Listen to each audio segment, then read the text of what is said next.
This is my 2014 Honda Pioneer 700, and I freaking love this thing. I love it because it's so versatile. I can do anything with this thing. This is a Swiss Army knife on 4 wheels. I love it because I can put a load of gravel or dirt in the back and dump it where it needs to be dumped. I can put some tools in the back and go fix a fence somewhere on my property. I can chuck a chainsaw in here, go cut a tree down, put the firewood in the back, bring it back to the shed. I can even hook a trailer up to the tow ball. I can put a harrow on here as well, go tidy a paddock up. And as well as being incredibly handy for me on the property, this thing is as tough as a bullet. It never lets me down, apart from the time that I had to rebuild the engine. It let me down then. That made me cry. But apart from then, it's been really great. Now, the number one reason why I love this machine, and also the reason why I purchased it in the first place, is because it helps me feed the cows morning and night right through winter. I chuck baleage on the back, I drive into a paddock, and it doesn't matter how muddy it is. I can chuck this thing in 4-wheel drive with the limited slip diff, and I know I'm not going to get stuck. And yes, that's all well and good, but feeding out in winter means most of the time I'm doing it in complete darkness.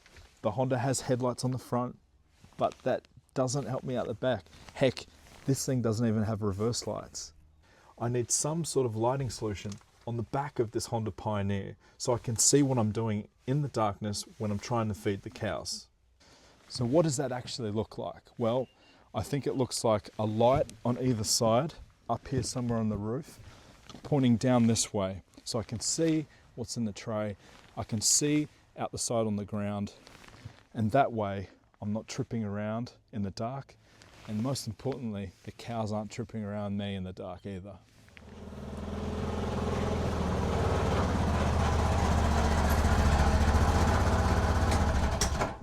Okay, well, I've been and seen my friends at my local Super Cheap Auto, and I've come back with some goodies. So, these are the bad boys I'm going to use.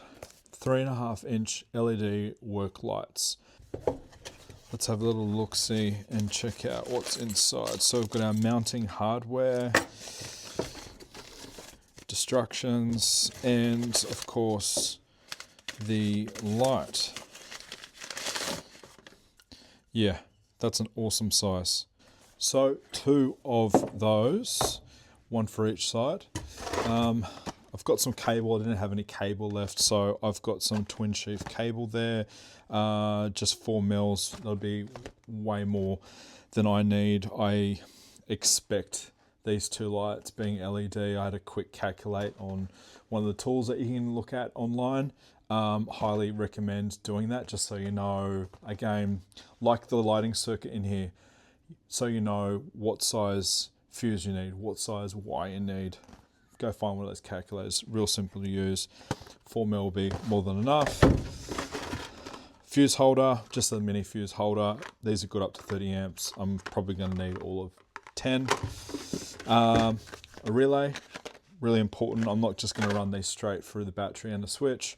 I'm going to run them for a relay. Fuses, I didn't have any mini fuses left, so I grabbed some of those. Some female blade terminals, and just a simple switch. You can get switches with lights on them. I'm not doing that. I think it would be pretty obvious to me when they're on and when they're off. Now, as well as all of that good stuff, just a few things I had on hand. Just again, some 4mm cable. I'll use this to run to the fuse holder. Some cable ties, various sizes there. And then I've just got on hand a few different odds and ends, like eyelet terminals for connecting to the battery. Now, I'm fitting these 2 lights to my Honda Pioneer, but if you're watching from home and you've got a Can-Am or a John Deere Gator, you'll be able to apply what you learnt here to those vehicles. There won't be too many things that are different.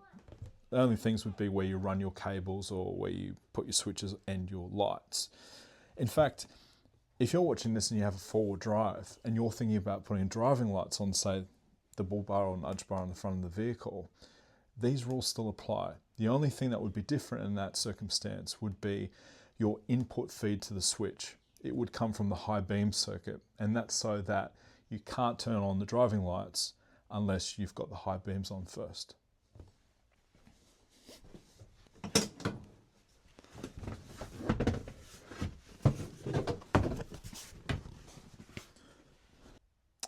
Now that I've removed the seat, the first thing to do is to gain access to the battery. On the Honda Pioneer, it's underneath the passenger seat. Now, this is an American vehicle, so the steering wheel is on the left-hand side of the vehicle. Passenger side would be on the right.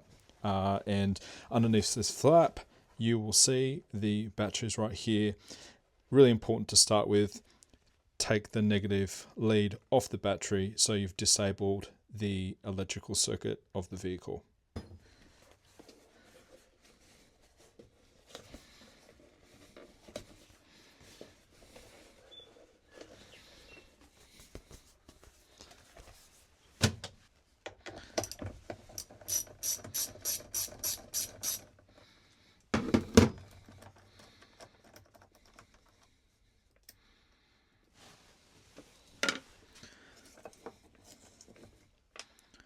Now that I've got my battery disconnected, I'm actually going to mount the lights on the back of the roof here first, just so I know where I'm running my wires to. So I want to mount these in a way that obviously it's going to light up what I need lit up, but also I'm just being really wary that sometimes you'll brush up against shrubs and trees with branches and things, so I don't want this catching on the outside of that. Also, when you've got things in the back of the tray, I don't want it maybe touching that either. So I'm going to sort of mount it back in this corner where I think it'll be the best of both worlds. There was a point where I was thinking about attaching the lights to the tubing of the roll bar on the side-by-side. Somehow I needed, I don't know, clamps, but I've decided to fix it directly to the roof. I mean, it is plastic, but this stuff is incredibly strong, and all I've got to do is put a bolt through the base of the light, and I think that'll be completely fine. I don't think I need to. I was thinking at one stage about welding a tab like this off the side and attaching the lights to that, but I think it's just complete overkill. I think I'll just attach it right here on the roof. That'll be fine.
Now, before I put some terminals on these wires on the light, I'm actually going to run these, I'm going to mount the lights, and then I'm going to run the cables through a hole in the roof. One side's already got a hole, and I might as well use it.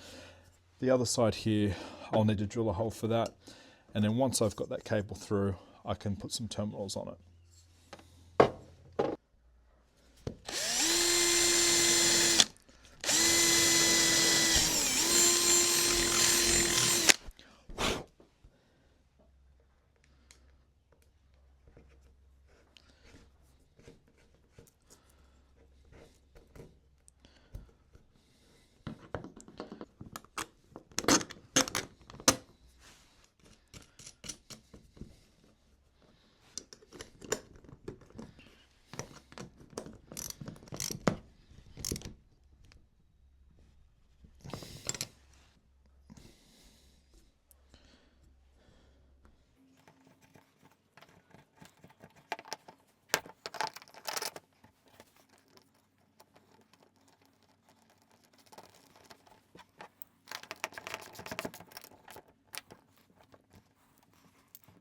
So lights mounted, and I'm pretty happy with how that's turned out. They're very solid there.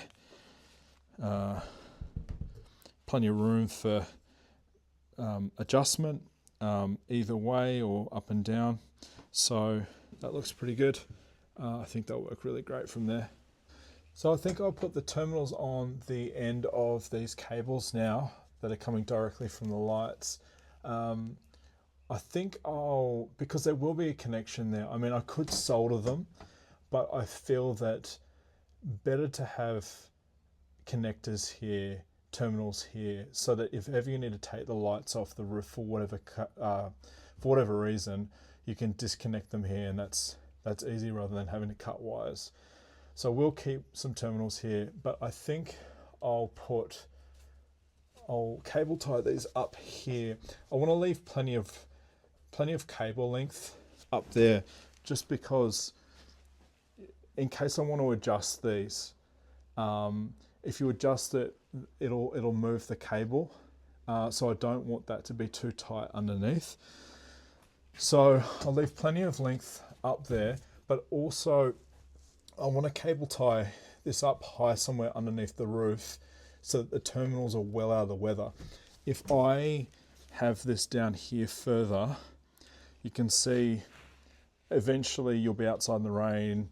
These terminals will get some moisture ingress into them, and that's just going to lead to bad connections, voltage drop, etc. So we'll keep those well out of the way. We'll cable tie them up there. I'll get that sorted now, and then we'll get on with the rest of it.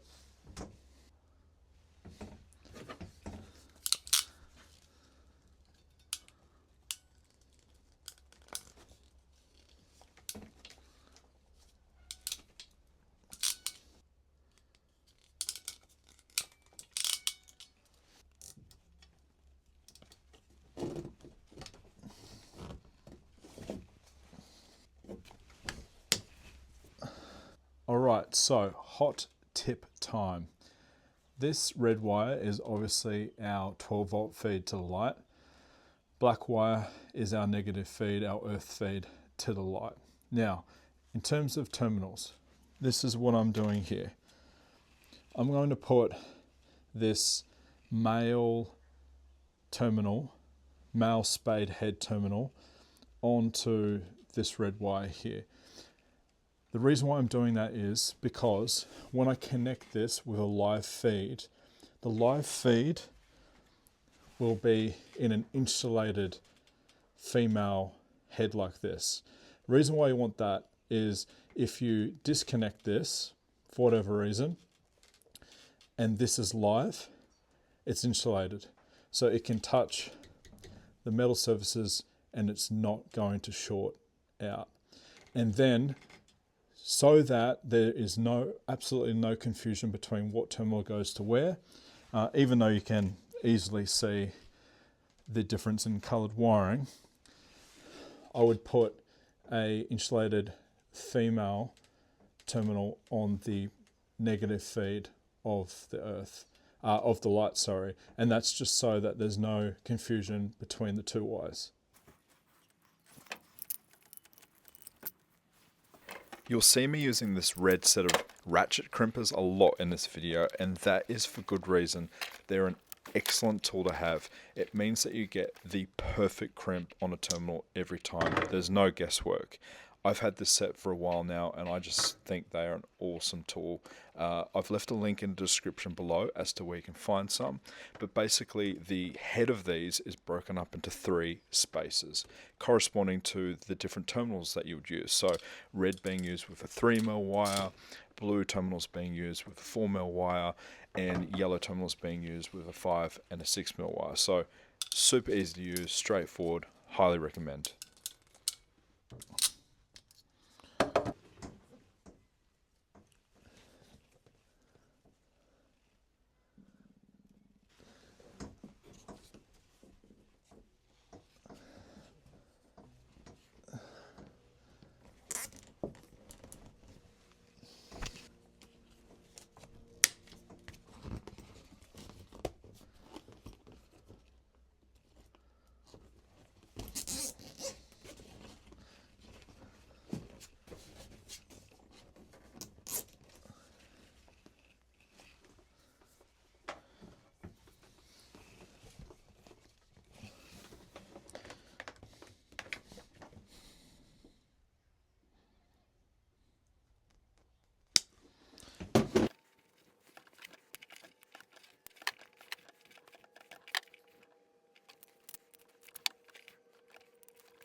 really important we try as much as we can to keep these cables inside the side-by-side.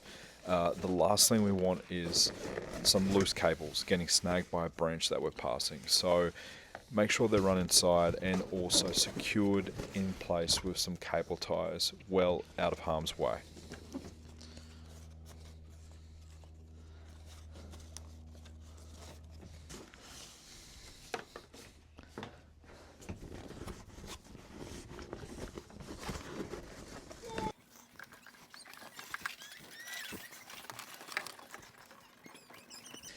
I'm not heaps happy about running these cables out the back here. I mean, this is on the back of the cab, as like this is all exposed.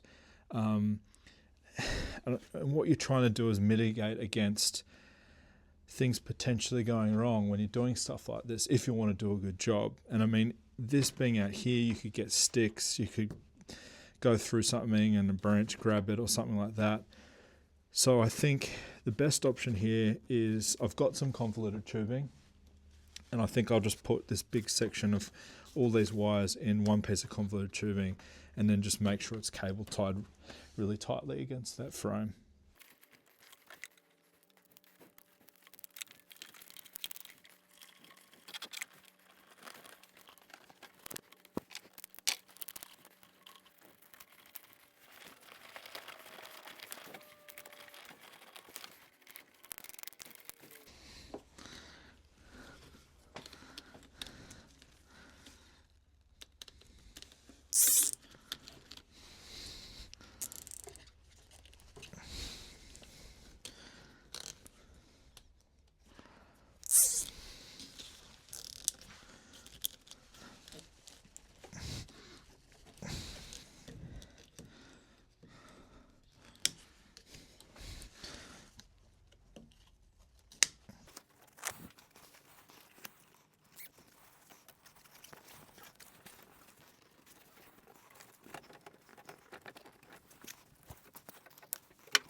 So I'm just running the feed to my switch now.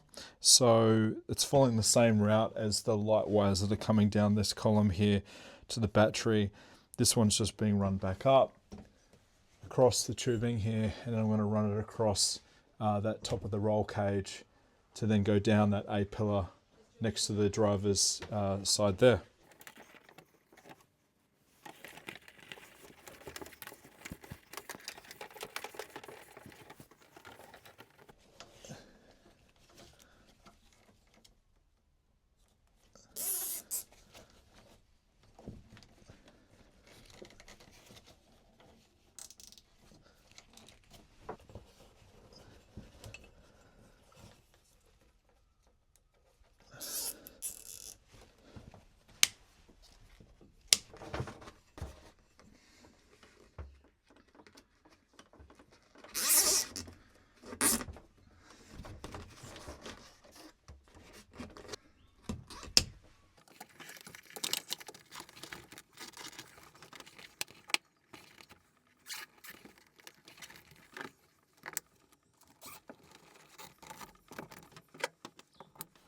Okay, so it's been about a week since I was last working on the side-by-side doing the driving lights. It's just been a hectic week this week at work, but that's okay. I've got time now. I think while the sun's out, I'm going to pull the side-by-side out, put it here in the sun, and then we might just do a quick recap of where things are up to. I think we're roughly about 2/3 of the way through.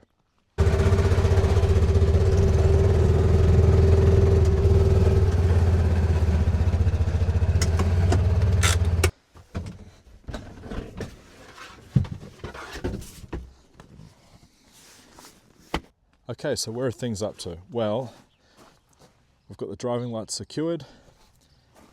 All cables have been run. So from each driving light, they've all been run down to the battery area. We've also run a cable for the switch across the top, secured to all these roll bars, down this A pillar here, and I've got the wires just sitting here currently. So my next job is to try and get this cable, I think, down through this little hole in here, and then I'm thinking about putting the switch on this flat little area just here. So, and I think that'll work well because you got your headlight switch here, little toggle switch there for the lights in the back. I think that's easy to get to. So we'll start on that first, and then cables at the battery all sorted. So we've got to put a fuse in, put the relay in, do some connectors in there and things like that. But we'll start with this switch first. There's a couple of things that make this tricky, despite the lack of space, of course, but there's a couple of things that make this tricky inside here, and I'm not sure if I can get you a good view of it, but just mechanical things that are moving that I've got to keep the cables away from. So you'll see there's a knuckle joined there in the steering column, and then of course we've got the handbrake up there and cable that's moving. You've got all the gear selectors, four-wheel drive selectors, etc. there. So I've just got to make sure that wherever I run this cable under the dash just stays away from all that stuff. I need that blankie.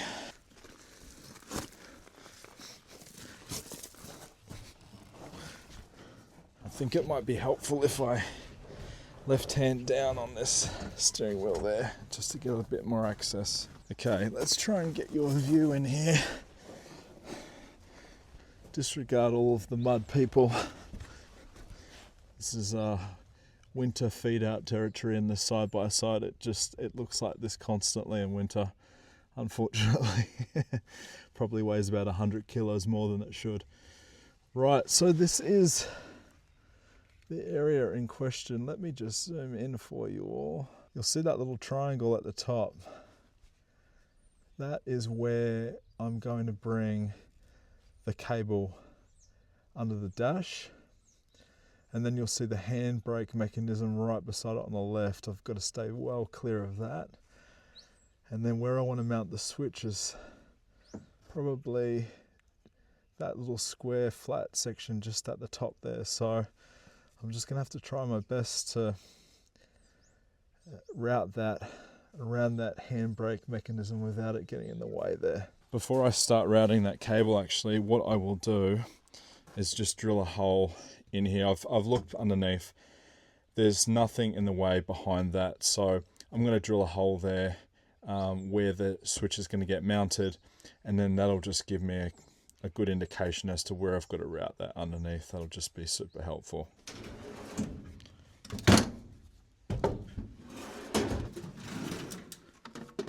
Better to go with that one, that smaller one, I think.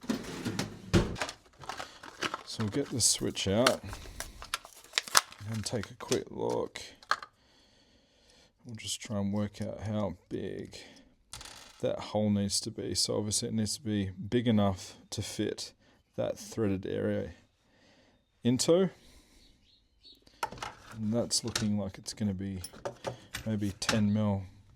I guess a quick way from now, it's going to be bigger than that. Yeah, it's going to be slightly bigger than that. We might just need to use this tapered. Yeah, I feel like it's going to be 12 mil.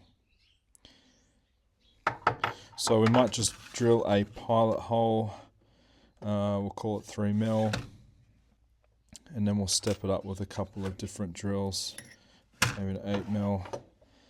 And then we'll use that to get to 12 mil. I don't have a 12 mil drill bit. And if you even read the instructions, it tells you what that diamond hole should be. So 12.2 mils. There you go. I think about there.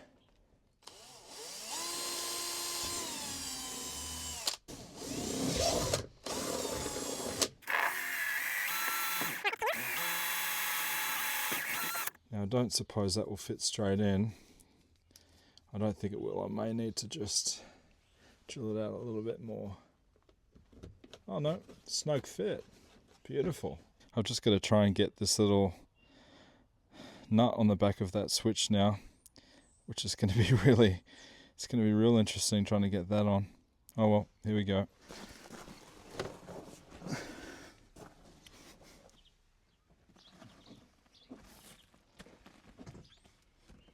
Somewhere right at the top there somewhere.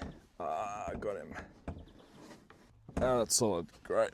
That switch is solid. That's not going anywhere. Now it's time to route that wire.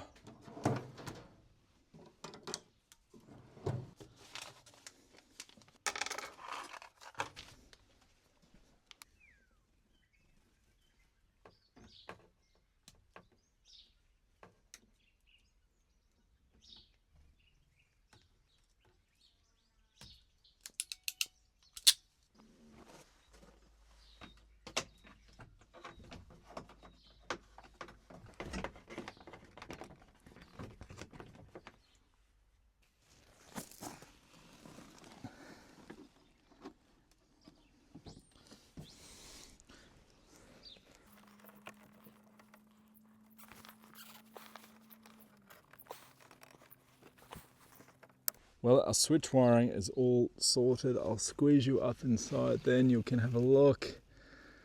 It's coming out under the dash, cable tied there to the back of the handbrake cable, well out of the way of the mechanism. And then it is connected on the back of the switch there, so out of the way of all those physically moving parts. We'll have no issues with that. That looks good.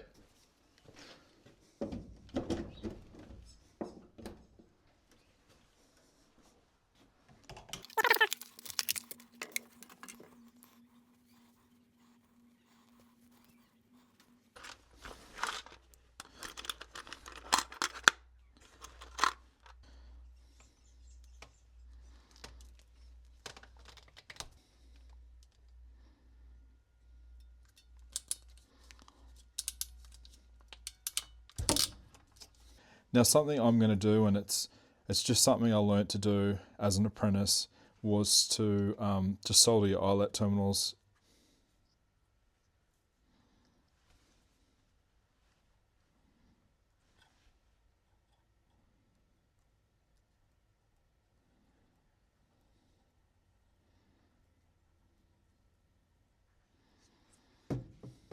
It's an absolute overkill soldering these eyelet terminals, but it's a fail-safe and you'll never have a bad connection once it's soldered well in there.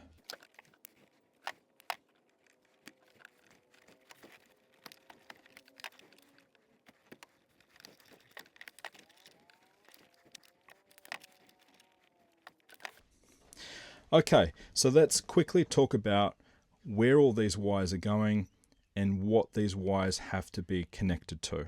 So first of all, we'll start with these four here. Very straightforward.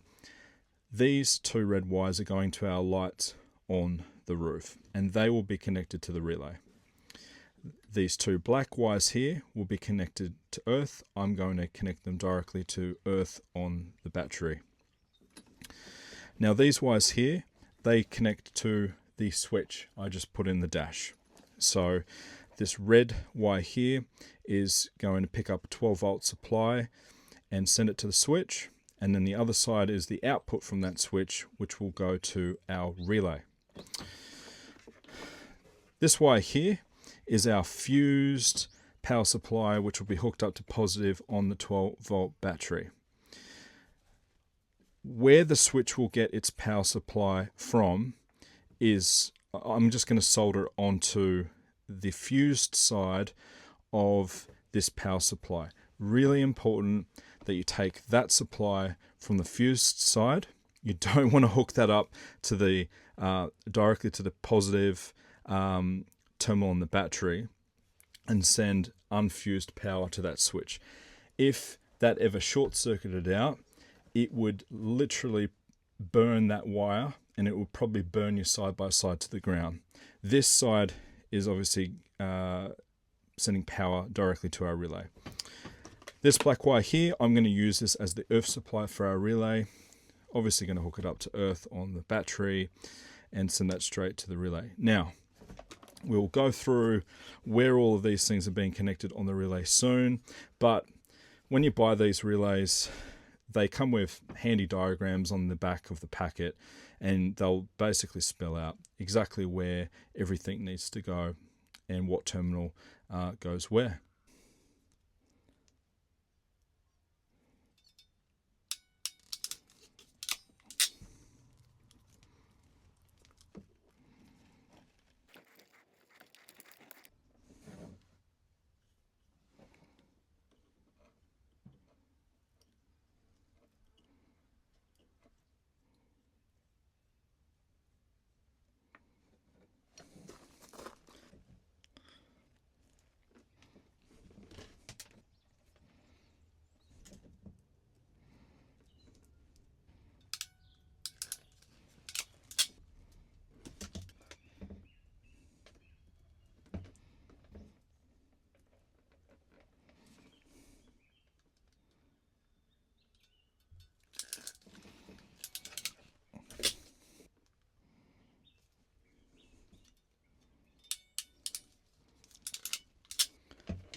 Beauty, beauty.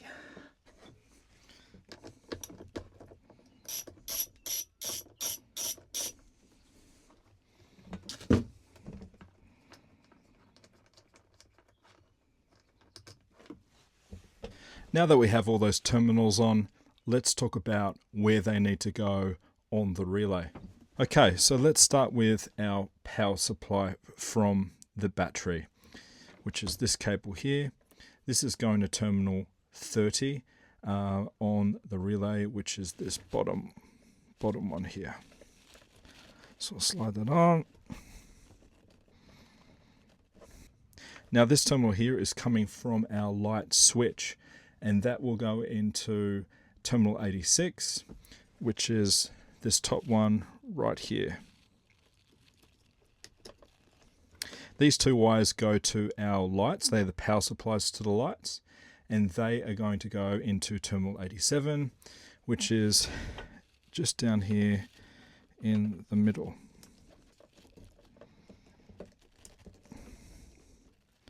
And the last thing to do is to put our earth on, which is this wire here, and that's going on to terminal 85, which is the last one left.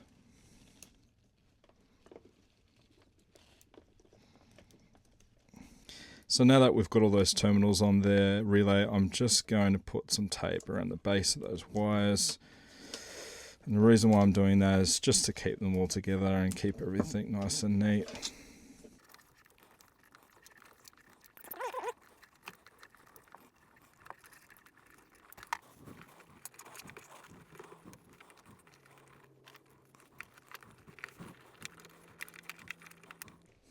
You'll notice there's another fuse holder in this shot just now.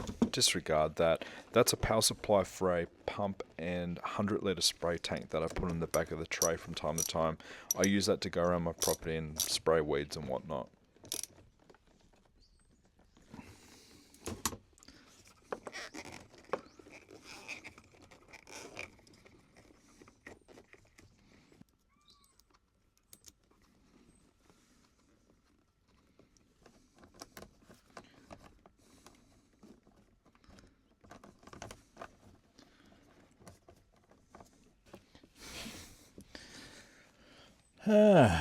You're a pain in the butt.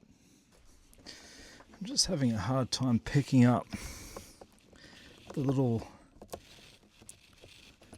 the nut that's sitting down at the base of the terminal on the battery. I'm just having a hard time because obviously I've built it out a bit now with an extra eyelet terminal on there for the earths.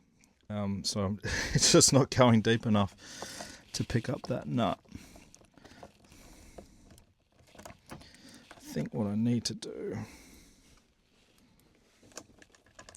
is pick it up,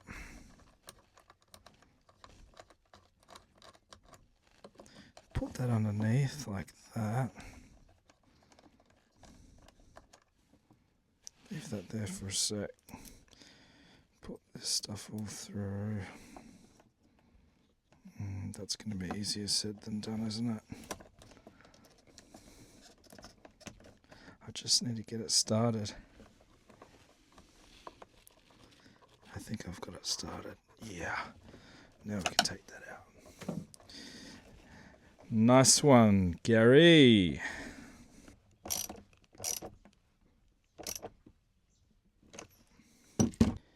Right, well, this is what we're left with once it's all done and said.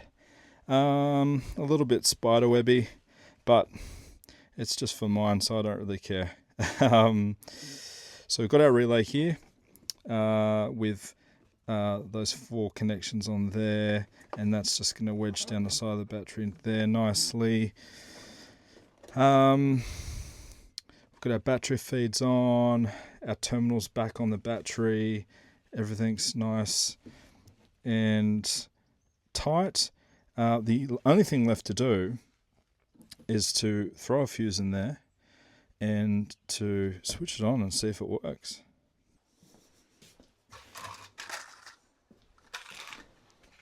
$15 is going to be more than enough for what I need. I think from memory that is a blue one. If my memory serves me well and my fat fingers help me here. 15. Nice. And we'll just chuck that in here. Actually, I think that relay's cutting in. So I guarantee what's happening here is that switch is on. I might need to turn that switch around. All right. We'll just quickly tap that in again. Yeah, see the relay's not clicking in, so that switch was on. And the lights were probably turning on there as well. So, is that in? Didn't feel like it. There we go. Just had to use some brute force. Okay, that's in. We'll chuck on that little weatherproof cap. Tuck him down there. That's all looking good. Right. Let's head back around here. And yeah, see, that's in the off position, but really it should be in the on position. That's going to frustrate me. So I might turn that around, but let's see if it works. How good.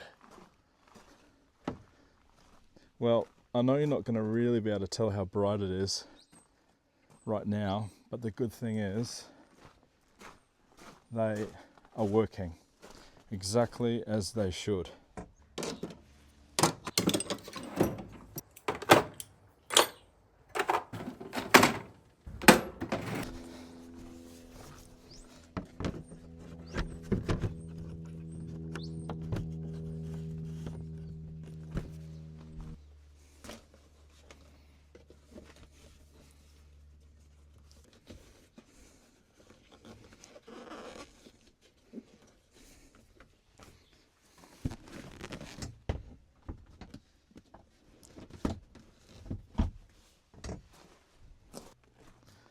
Well, there you have it. Job done. Lights on the back of the side-by-side, all sorted, and they work. So that's a bonus. The only thing left to do now is to test it in the dark, and I will do that first thing in the morning, and I'll show you straight after this. Not a difficult project.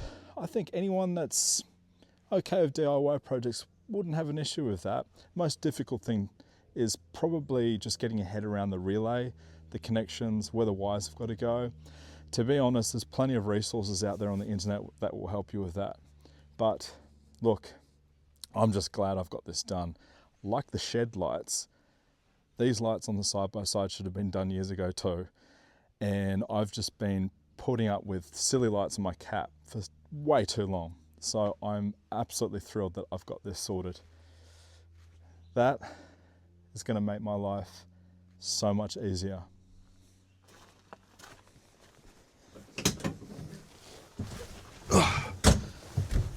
Good morning.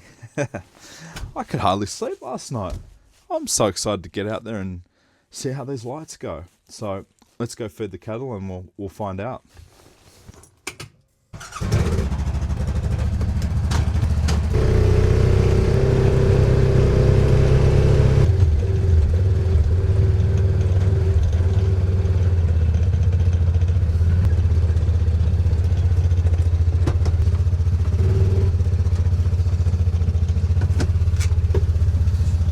Alright, moment of truth, here we go. Hey, check that out. Well, we can all see a little bit now, can't we? That is so much better.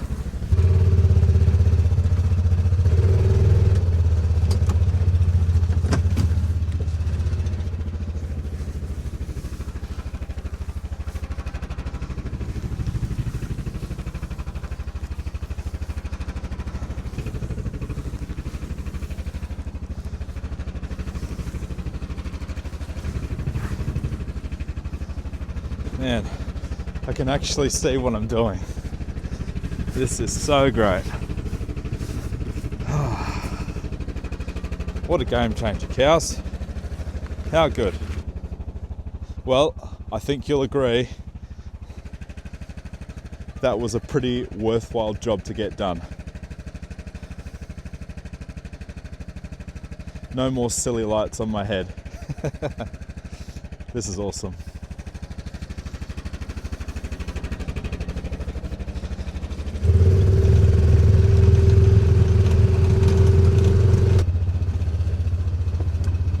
Actually really great at reversing too. I got reversing lights now.